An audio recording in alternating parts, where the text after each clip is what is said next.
नमस्कार दोस्तों। स्वागत है आपका मेरे चैनल सोनम की कहानियाँ में, जहाँ हम आपके लिए लेकर आए हैं आज एक नई और डरावनी कहानी जो कि सच्ची घटना पर आधारित है। इस कहानी का नाम है काली रात का खौफ। तो चलिए शुरुआत करते हैं। उत्तराखंड के पहाड़ों में बसा एक छोटा सा गांव था, देवकुंड। यहाँ की प्राकृतिक दृश्य इतने सुंदर थे कि मानो स्वर्ग धरती पर उतर आया हो। दिन में गांव जैसे किसी स्वप्न लोक का हिस्सा लगता, लेकिन रात होते ही इसका चेहरा बदल जाता। कहते हैं कि यहाँ रात में कुछ ऐसा होता है जिसे सुनकर रूह कांप जाए। यह बात करीब 20 साल पुरानी है। दिसंबर का महीना था और सर्दी अपने चरम पर थी। रात के समय देवकुंड का हर कोना कोहरे से ढका हुआ था। उस रात गांव का हर निवासी अपने घर में दुबका हुआ था। अचानक रात के करीब 2 बजे गांव के मंदिर की घंटियां जोर जोर से बजने लगी। ऐसी अजीब अजीब आवाजें सुनाई देने लगी जो पंडित रमेश ने पहले कभी नहीं सुनी थी। पंडित रमेश वहां के पुजारी थे। वो तुरंत वहां पहुंच गए। जब वह मंदिर के अंदर गए तो उनका सामना एक भयानक दृश्य से हुआ। मंदिर के अंदर एक रहस्यमयी रोशनी फैली हुई थी जो अजीब सी चटक रही थी। पंडित रमेश की चीखें पूरे गांव में गूंज उठी। उनकी चीखें इतनी दर्दनाक थी कि लोग अपने घरों से बाहर निकलने पर मजबूर हो गए। गांव के लोग दौड़ते हुए मंदिर पहुंचे और वहां का दृश्य देखकर सबके होश उड़ गए। पंडित रमेश बेहोश पड़े थे और उनके चेहरे पर खौफ साफ झलक रहा था। मंदिर की दीवारों पर खून के निशान थे जो किसी ने अजीबोगरीब आकृतियों में बनाए थे। जब पंडित रमेश को होश आया तो उन्होंने एक ऐसी कहानी सुनाई जिसे सुनकर सबकी रूह कांप गई। उन्होंने बताया कि जब वह मंदिर में पहुंचे तो उन्होंने एक सफ़ेद साड़ी पहने और लंबी खुले बालों वाली औरत को देखा। उसकी आंखें लाल थीं और वह मंदिर में कुछ बुदबुदा रही थी। वह दृश्य इतना भयानक था कि पंडित रमेश की चीखें निकल गईं।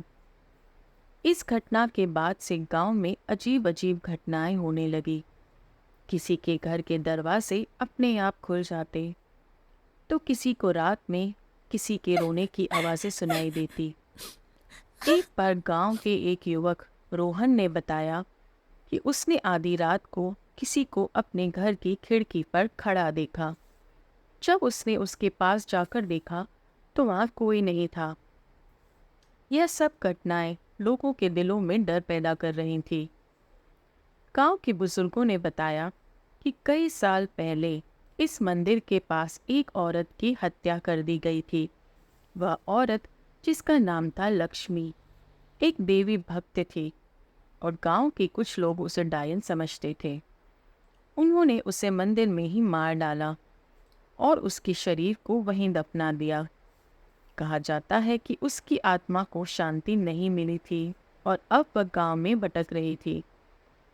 गांव के लोग अब इस खौफ से मुक्त होने के लिए एक तांत्रिक को बुलाने का निर्णय लेते हैं।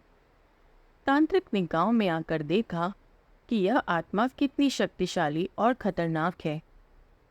उन्होंने बताया कि इस आत्मा को शांति प्रदान करने के लिए एक विशेष पूजा करनी होगी। पूजा की रात गांव के सभी लोग मंदिर में इकट्ठे हुए।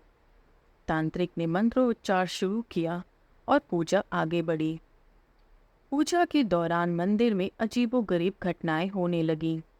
हवाएं तेज हो गई, मंदिर की घंटियां अपने आप बजने लगी और एक डरावनी गूंज फैल गई।